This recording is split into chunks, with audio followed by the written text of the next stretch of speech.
Bismillahirrahmanirrahim. Assalamualaikum warahmatullahi wabarakatuh. Alhamdulillahirabbil alamin, wassalatu wassalamu ala sayyidina Muhammadin wa ala alihi washabbihi ajmain. Kita sudah banyak membahas tentang hakikat kehidupan kita ya, yaitu dengan apa? Membahas syahadat kita. Kita sudah mengakui bahwa pertama Allah Subhanahu wa taala adalah Tuhan, Rob, Malik dan Ilah, pencipta alam semesta ini, yang memberi kita rezeki, yang menentukan nasib kita, pemilik kita, penguasa seluruh alam semesta yang harus kita patuhi, kita taati, kita tunduk kepadanya. Itu kita sudah selesai dengan itu ya. Dengan demikian kita ambil satu-satunya yang kita sembah, kita taati, patuhi, kita agungkan, itu hanya Allah Subhanahu wa taala. Ya, tidak ada keraguan lagi. Itulah yang namanya iman. Jadi syahadat kita adalah seperti itu. Nah, kemudian dengan berlandaskan dari hal tersebut, sekarang ingin saya mengajak teman-teman sekalian untuk mendefinisikan lagi atau mengatur lagi, setting lagi ya. Kalau ada alat di WTP sama di power plant itu pasti berurusan sama peralatan. Pak Asmat juga saya lihat pernah bawa-bawa alat apa itu, pengukur kecepatan ya. Nah itu alat ukur, mengukur kecepatan ya. Nah kalau suatu alat itu kan mengukur sesuatu itu ada standarnya kan, ada standarnya. Nah kita juga di dalam kehidupan kita terbiasa kita mengukur sesuatu dengan suatu standar. Contohnya apa? Kita mengukur di kampung kita kalau keluar rumah, orang yang paling mulia, yang paling keren, yang paling hebat, itu kira-kira pada umumnya manusia mengukur berdasarkan apanya? Rumahnya mentereng, ya enggak? Rumahnya mentereng, mobilnya bagus, ya banyak, hartanya berlimpah ya di mana-mana. Wah, itu ya. Nah ini pada umumnya manusia seperti itu. Dan memang Allah Subhanahu Wa Taala di dalam Quran juga menyebutkan kecenderungan manusia itu seperti itu. Di dalam surat Al-Fajr itu Allah Subhanahu Wa Taala menceritakan, A'udzubillahi minasyaitonirrajim. Fa'amal insanu idza mabtalahu rabbuhu fa'akramahu wa na'amahu fayaqulu rabbi akraman. Ya. Jadi kata Allah, manusia itu kalau dikasih limpahan, nikmat dan rezeki yang banyak, dia berkata, Tuhanku sedang memuliakan aku. Kemudian dilanjutkan kata Allah, wa amma idza mabtalahu faqadara alaihi rizqahu fayaqulu rabbi ahanan. Maka jika Tuhannya menahan rezekinya, dia akan berkata, Tuhanku sedang menghinakan aku. Jadi ukurannya adalah harta ya, harta benda yang terlihat. Itu yang terbiasa kita temui, kita dapati. Bahkan sejak kecil, sejak lahir kita udah dapet kayak begitu ya. Orang tua kita, kalau saya pernah loh sedih banget. Waktu SD saya naik sepeda, tuk gitu kan. Saya SD kan di kawasan elit ya, kawasan ekonomi sulit gitu. Jadi gang senggol. Nah tapi di tengah-tengah kawasan itu ada juga yang punya mobil bagus gitu, ada juga. Namanya gangnya nggak lebar. Wah, satu hari saya lewat tuk ada mobil mundur dari rumahnya, mobil Mercy bagus, sedan bagus banget. Terus ada orang-orang di sekitar situ, ada yang ngatur-ngatur lah biasa gitu kan, karena daerah padat kan. Terus ngeliat saya naik sepeda gitu, dia stop saya. Kamu berhenti, kamu ini mobil mahal ini, kamu pokoknya gitu. Saya sedih banget. Jadi apa dia bilang? Saya ingat itu dia bilang itu, kalau ini dihargai sama nyawa kamu juga nggak ada ininya, sampai kayak gitu. Itu ingat banget saya. Gangnya juga saya masih ingat sampai sekarang, gang berapa gitu. di Gang 12 dekat rumah teman saya. Nggak tahu, udah lama saya ke sana. Gitu ya. Jadi itu ya, cara mengukur masyarakat itu kebanyakan adalah lewat apa? Materi, harta, ya. Harta benda. Makin banyak dia punya harta benda, itu makin dikagumi, hebat, dipandang, jadi orang terpandang gitu ya. Nah, apakah hal demikian yang benarnya itu? Tidak ya, kita sudah belajar. Kita sudah belajar kemarin tuh bahwa hidup kita ini pada dasarnya adalah apa? Hanya persinggahan aja kan. Sesudah ini kita akan menghadapi kematian. Di alam kubur, alam kubur, kemudian masuk ke alam akhirat. Di sanalah kehidupan kita yang selama-lamanya. Nah, kita kalibrasi cara kita mengukur kemuliaan. Bagaimana? Yang benarnya Allah Subhanahu wa taala berfirman di dalam Al-Qur'an, dalam Quran surat Al-Hujurat ayat 13. A'udzubillahi minasyaitonirrajim. Ya ayyuhan nas, inna khalaqnakum min dzakarin wa untha wa ja'alnakum syu'uba wa qabaila lita'arafu. Inna akramakum indallahi atqakum. Innallaha alimun khabir.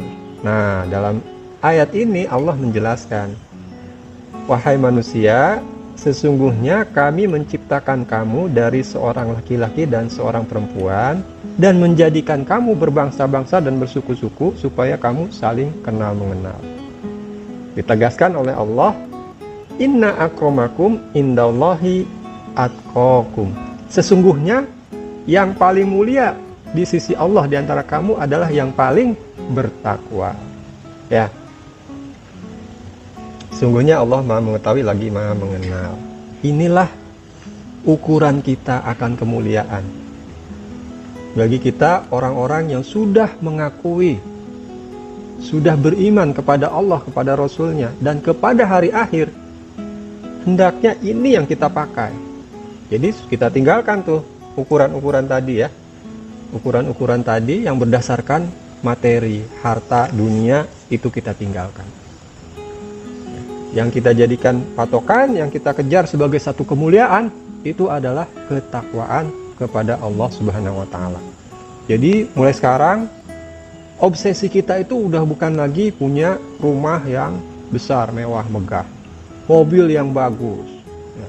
Obsesi kita bukan itu lagi sudah. Boleh tidak dilarang ya. Tetapi bukan itu yang segala-galanya gitu. Bukan itu. Jangan melihat itu sebagai suatu kemuliaan yang diberikan oleh Allah. Wah, ini dapat rumah besar di Pasir Ris, ya.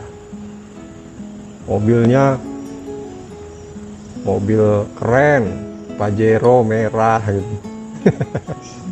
Wih, itu dia. Jadi kehebatan diukur di situ tidak ya, bukan itu. Jangan itu yang kita jadikan patokan akan kemuliaan terus kemudian kita terobsesi kepadanya. Tidak. Ya, kata Allah, inna akramakum indallahi atqakum ya. Di sini sebutkan nih dalam ayat ini. Sebelum menegaskan itu, Allah Subhanahu wa taala menegaskan, ya ayyuhan nas inna khalaqnakum min dzakarin wa unsa wa ja'alnakum syu'uba wa qabail. Nih, di sini katakan, ini ayat diversity ya. Sungguhnya Allah menciptakan kita ini dari seorang laki-laki dan perempuan, menjadikan kita ini berbangsa-bangsa dan bersuku-suku. Jadi cocok banget sama iklim Pasirit zaman dulu, waktu masa Yunokal dan Chevron. Di Pasirit ini ada bangsa dari berbagai negara, dari Amerika ada, dari Inggris juga ada, dari Indonesia ada. Indonesia sendiri ada yang bersuku-suku, ada suku Jawa, suku ini, suku. Itu yang paling mulia itu bukan yang paling mewah rumahnya di e-house gitu, tidak. Yang paling mulia itu adalah yang paling bertakwa kepada Allah Subhanahu wa taala. Ini ya, kita jadikan ukuran. Nah, dampaknya apa kalau kita sudah jadikan ukuran ini? Dampaknya adalah di dalam hati kita kita ada dua ya. Kepada yang misalnya kita sekarang sedang berada dikasih Allah harta yang cukup banyak misalnya ya, tinggalnya di pasirin, mobilnya bagus, itu tidak akan, kalau kita jadikan ukurannya ketakwaan, tidak akan melihat orang-orang yang punya hartanya lebih sedikit itu lebih rendah, tidak gitu, sama saja, bukan itu ukurannya. Nah, satu lagi, kalau kita melihat yang rumahnya lebih besar, wih B6 besar banget ya, gitu misalnya, kemudian dia lebih mulia, tidak, sama saja, gitu ya. Jadi jangan itu dijadikan ukuran buat kita. Nah, itu satu ya. Jadi kalau kita melihat ada bule gitu, apalagi bule ya, bule yang bukan muslim ya, bule yang bukan muslim itu, kalau kita masih merasa minder di hadapannya, itu berarti kita masih jadikan ukuran kemuliaan itu adalah harta atau bangsa. Periksa hati kita. Sekarang sudah nggak ada bule ya. Kalau mas ada bule ketemu terus kita minder, nah itu artinya kita masih jadikan ukuran. Tidak boleh silau kita dengan sesuatu yang seperti itu, tidak. Nah, tetapi apa yang kita jadikan ukuran? Ketakwaan. Ya Allah, ini ada, sering kita baca berita-berita ya, sering kita baca berita-berita, ada OB di stasiun kereta, saya lupa di Bogor apa di mana. Pernah baca ceritanya nggak? Pernah baca berita ya, beritanya. Dia menemukan uang berapa ratus juta, dikembaliin, enteng banget dia. Terus ditanya, kamu kenapa nggak ngambil? Bukan uang saya, gitu. Allah melihat apa yang kita lakukan. Allah melihat apa yang kita perbuat. Itu yang kita harus iri. Ya Allah, kok enteng banget ya. Maksudnya dia melakukan semua ketakwaan itu kan dia melakukan itu karena takut pada Allah. Kalau dia ambil ini, pertanggungjawabannya di mana? Di hadapan Allah nanti. Sekarang mungkin di dunia dia bisa menikmati itu, dia bisa bangun rumah atau beli mobil, beli apa. Tapi di akhirat nanti gimana gitu. Ini yang kita harus iri. Kok bisa ya? Aduh ya Allah. Kalau aku menghadapi kejadian seperti itu, kira-kira begitu apa enggak? Ya, ini yang kita harus jadikan standar sebagai menilai kemuliaan. Itu mulia sekali orang itu. Kenapa? Karena ketakwaannya sudah teruji. Itu ya. Jangan-jangan kita nemu uang 50.000 aja ribut nih. Kembaliin nggak ya? Kembaliin nggak ya? Wah, kalau kembaliin, wah kalau dikasih ini ntar diambil sama dia nih. Wah kalau ya gitu ya. Itu kita harus kita ukur ulang. Bagaimana ketakwaan kita kepada Allah Subhanahu Wa Taala. Ya, karena itu menentukan kemuliaan kita di hadapan Allah Subhanahu Wa Taala. Kita ukur seperti itu. Ya. Satu. Kemudian yang kedua, itu ukuran kemuliaan, bagaimana kita melihat sesuatu itu, seseorang itu yang lebih mulia, dan kita kejar obsesi kita kepada kemuliaan itu ke situ, kepada ketakwaan kepada Allah Subhanahu Wa Taala. Nah, yang kedua, di dalam salah satu hadis Rasulullah SAW bersabda, janganlah kamu iri atau dengki ya kepada orang lain, tetapi Rasulullah mengatakan ada iri yang diperbolehkan. Ada. Yaitu apa? Ada dua hal yang kita boleh iri kepada orang tersebut. Yang pertama adalah orang yang dikaruniai oleh Allah kemampuan membaca, menghafal Al-Quran, kemudian dia menjalankannya, membaca, menghafal Quran itu sehari-hari gitu, siang dan malam dia menjalankannya, lekat banget sama Al-Quran. Boleh iri, kata Rasulullah, kepada orang yang seperti itu. Karena apa? Ganjarannya besar sekali di hadapan Allah Subhanahu Wa Taala. Satu. Kemudian yang kedua, boleh iri adalah kepada orang yang dikasih sama Allah rezeki yang banyak, baru dia itu kemudian dermawan, menginfakkan kemana-mana gitu. Dia nggak pelit. Ya, siang malam diinfak gitu. Ngasih sedekah. Itu kita boleh iri kepada dua orang ini. Jadi iri bukan kepada yang rumahnya lebih besar ya, di kampung kita ada, waduh, Gitu. Itu ya, 2. Kemudian yang ketiga, apa lagi yang perlu kita setting ulang, yaitu bagaimana cara kita melihat siapa yang orang-orang yang terbaik gitu. Ya. Rasulullah Shallallahu alaihi wasallam bersabda, khairukum man ta'allamal Qur'an wa 'allamah. Yang terbaik di antara kalian, kata Rasulullah, adalah orang yang belajar Al-Qur'an dan mengajarkannya. Itu ya. Itu kata Rasulullah ya. 1. Yang sebaik-baiknya itu, baik-baik di antara kita. Jadi kalau kita sekarang kita menilai nih, yang terbaik itu di antara kita itu bukan yang ternyata bukan yang paling hebat, punya teknik macam-macam, punya inovasi apa-apa gitu kan, atau paling cepat ngerjain tugasnya gitu. Enggak, ternyata bukan itu. Ya itu terbaik di pekerjaan lah boleh. Tapi sebagai manusia secara utuh, yang terbaik di antara kita, kata Rasulullah, salah satunya adalah yang belajar Al-Quran dan mengajarkannya. Ya, jadi terkait dengan hubungan kita dengan Al-Quran sudah 2 nih kita dengar. Pertama tadi adalah yang boleh iri kepadanya. Ya. Kemudian yang kedua ini nih, khairukum, sebaik-baik di antara kalian yang belajar Al-Quran mengajarkannya. Jadi betapa ya Rasulullah SAW mengatakan kaitan antara Al-Quran dengan kebaikan seseorang itu erat banget di sini.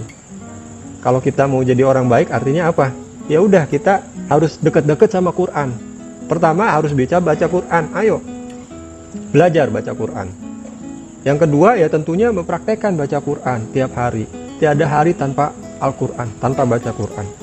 Belajar isinya, belajar dan tentunya mempraktekkan apa yang diajarkan tersebut, apa yang digariskan di dalam Al-Quran tersebut. Itu yang terbaik di antara kita.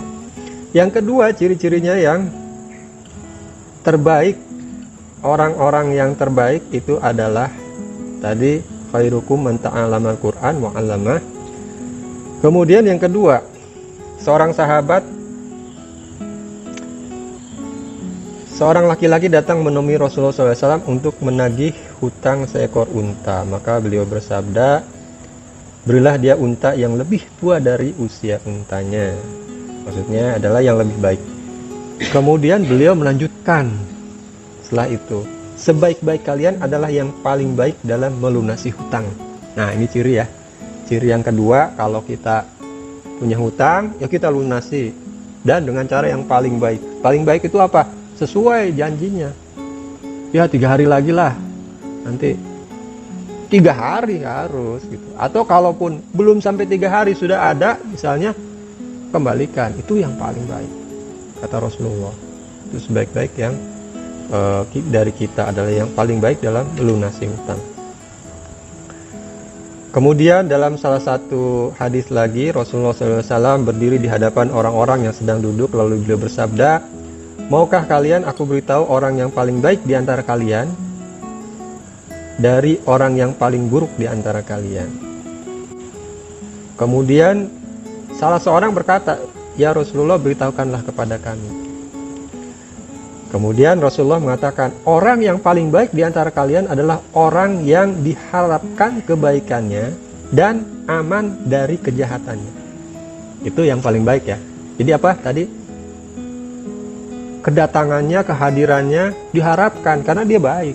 Dan orang itu aman dari perbuatan dia. Jadi, atau kalau dalam pergaulan sehari-hari gitu ya, kalau kita dulu sekolah SD atau SMP, kalau ada yang datang, aduh males banget nih. Ini yang paling buruk ya. Yang paling buruk antaranya adalah orang yang tidak diharapkan kebaikannya dan tidak aman dari kejahatannya. Itu kan ya. Ada 2 nih kita punya teman kalau waktu dulu SD. Kenapa saya sering mencontohkan SD? Karena pengalaman di masa kecil kita itu lebih murni ya. Maksudnya kejadian-kejadian itu lebih. Kalau sekarang kan udah banyak.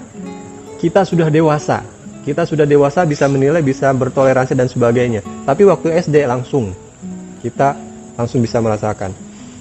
Waktu SD itu saya punya temen, aduh kalau ada dia nggak enak banget deh. Kayak si Giant ya kalau di Doraemon gitu. Giant. Usil, pokoknya nggak enak banget. Aduh. Terus ada satu lagi temen, nah kita seneng banget kalau ada dia nih, gitu. Ada ya, teman-teman pasti pernah mengalami itu seperti itu. Sampai-sampai temen yang nggak enak ini, yang kayak Giantnya ini, satu hari dia insap. Gara-garanya apa coba? Ada guru olahraga iseng banget dia tuh hari itu.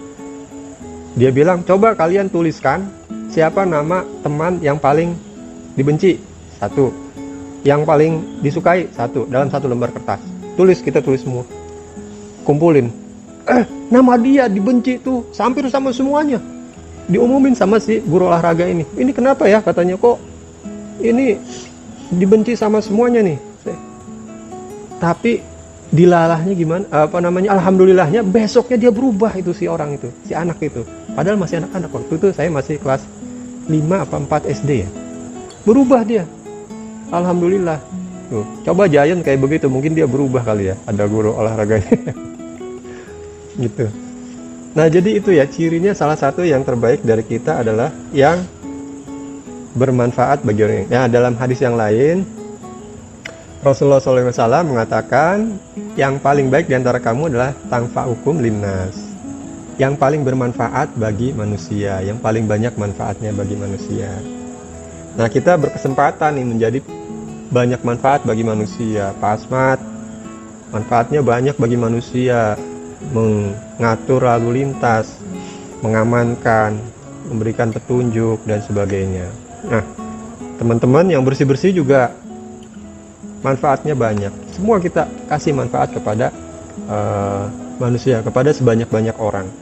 Nah, terakhir dari Aisyah radhiyallahu anha berkata, Rasulullah SAW bersabda, sebaik-baik kalian adalah yang paling baik terhadap istrinya. Ya. Jadi kalau mau tahu nih, Bang Asmuransah ini baik apa enggak, tanya sama istrinya. Ya. Dia baik enggak gitu. Itu sudah enggak bisa ngelak lagi itu. Ya. Ya. Nah, inilah merupakan ukuran-ukuran atau standar-standar yang mulai sekarang ayo kita gunakan di dalam menilai satu kebaikan, kemuliaan, kehebatan, satu yang keren dan sebagainya. Kenapa? Karena ukuran-ukuran ini akan menentukan kita semua nantinya ya. Nah, kalau sudah kita mendapatkan uraian-uraian terkait dengan syahadat kita, terkait dengan hidup kita ya, akhirat, keimanan dan sebagainya, maka semua ukuran kita yang seperti ini akan berubah menjadi digunakannya ukuran-ukuran dari Al-Quran dan hadis. Sebagai contoh, misalnya cari rumah ya, cari rumah, kalau kita nggak pernah belajar seperti ini, begitu misalnya dapat kesempatan untuk nyicil rumah misalnya, itu cari rumahnya di kompleks yang bagus, Balikpapan Baru, terus Bukit Damai Indah, Oka, macam-macam yang wah gitu ya. Nah, kalau sekarang sesudah kita semua ini, nama itu ya, itu tidak jadi penting lagi. Tapi lebih penting lagi apa, misalnya wah saya cari coba yang dekat masjid. Kalau Balikpapan Baru dekat masjidnya semuanya udah terisi semua, nggak ada lagi yang bisa di situ coba cari yang buat komplek yang lain ya. Itu langsung hati kita ukurannya, sesuatu rumah itu yang mana yang paling bagus, itu yang koneknya langsung supaya anak-anak sholat berjamaahnya gampang nanti ya gitu ya. Misalnya di Pasirit aja, mana rumah yang paling bagus yang dipilih itu, bukan yang di ujung sana di kompleks sana, tapi yang dekat-dekat ke masjid musola situ gitu ya. Itu contoh. Kemudian yang kedua juga, kalau yang sebelah sini ini tutup telinga aja, khusus buat satu, bagaimana mencari pasangan hidup ya. Itu juga ukurannya beda. Kalau zaman dulu belum ngaji, carinya yang mirip-mirip sama di TV ya kan. Gitu, yang cantik, seksi, pokoknya kayak gitu-gitu ya. Tapi sekarang sesudah kita tahu semua ini, akan berubah. Yang kita cari adalah istri yang soleha gitu ya. Tapi walaupun belum dapat kajian ini juga sebenarnya udah akan mencari istri yang soleha kalau dia penggemar Bang Roma. Ya. Karena Bang Roma penggemar nih, ketahuan nih. Ada lagunya ya Bang Roma. Apa judulnya? Istri yang soleha itu. Kalau penggemar Bang Roma nggak ikut kajian juga tahu dia. Istri yang soleha. Terlalu ya kalau tidak soleha. Gitu. Cara mencari pasangan, kriterianya akan menyesuaikan. Kemudian menyekolahkan anak, ya. Ketika kita sudah mendapatkan semua ini akan beda. Kalau zaman dulu mungkin, wah yang penting bonafit anak kita bisa castisus bahasa Inggris gitu ya. Bisa ini bisa itu macam-macam ya. Kalau sekarang enggak, gimana dia nanti diajarin akhlaknya, diajarin baca Quran apa enggak? Diajarin sholat enggak? Oh di situ tuh bagus. Kenapa? Anak saya aja masih TK udah hafal doa-doa macam-macam. Kan gitu ya sekarang. Karena ukuran kita udah berubah. Gitu. Kalau zaman dulu mungkin karena kita belum, orang-orang tua kita masih belum belajar ini, anak-anak Islam di sekolah ini di sekolah Kristen. Alasannya apa? Karena lebih maju, lebih ya. Karena ukurannya ke sana, ukurannya kemajuan materi. Nah sekarang kita sudah ngerti ini, ayo carikan sekolah buat anak-anak kita yang sesuai ini, yang mendekatkan kita kepada Allah, mendekatkan kita kepada keselamatan di akhirat. Kemudian apalagi? Mencari tempat kerja ya. Alhamdulillah nih, kemarin ada yang bilang siapa? Di sini kita kerja bisa, alhamdulillah ada pengajiannya gitu kan ya, syukur. Sholat nggak pernah dibatasi, ya, sholat duha mau 8 rakaat silakan. Orangnya baik-baik. Lihat Bang Asmuransa langsung mengingatkan pada Allah gitu ya. Itu. Lihat Mas Heru langsung, waduh belum sholat duha nih gitu. Jadi itu ya, ukuran-ukuran itu semua. Kemudian bagaimana, termasuk kepada ukuran pakaian.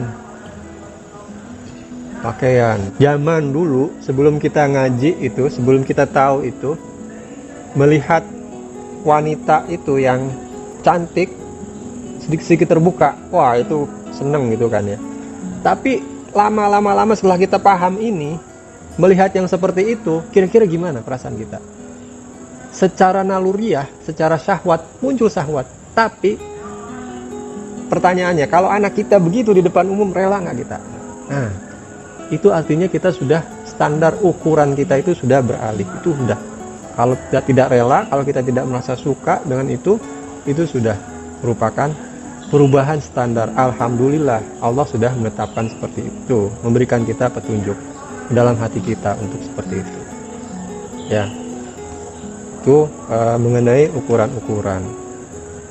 Jadi banyak hal yang bagaimana kita melihatnya itu harus kita sesuaikan dengan apa yang digariskan oleh Allah Subhanahu wa taala dan Rasulnya dalam Al-Qur'an dan hadis. Baik, itu mungkin yang ingin saya sampaikan pada siang hari ini. Semoga kita semua diberikan oleh Allah Subhanahu wa taala kemampuan untuk bisa terus mendekat kepadanya, untuk bisa mencintainya, untuk bisa bersyukur kepadanya, untuk bisa beribadah dengan ibadah yang baik kepadanya. Semoga Allah Subhanahu wa taala meridhoi pertemuan kita ini. Kurang lebihnya saya mohon maaf. Billahi taufiq wal hidayah. Assalamualaikum warahmatullahi wabarakatuh.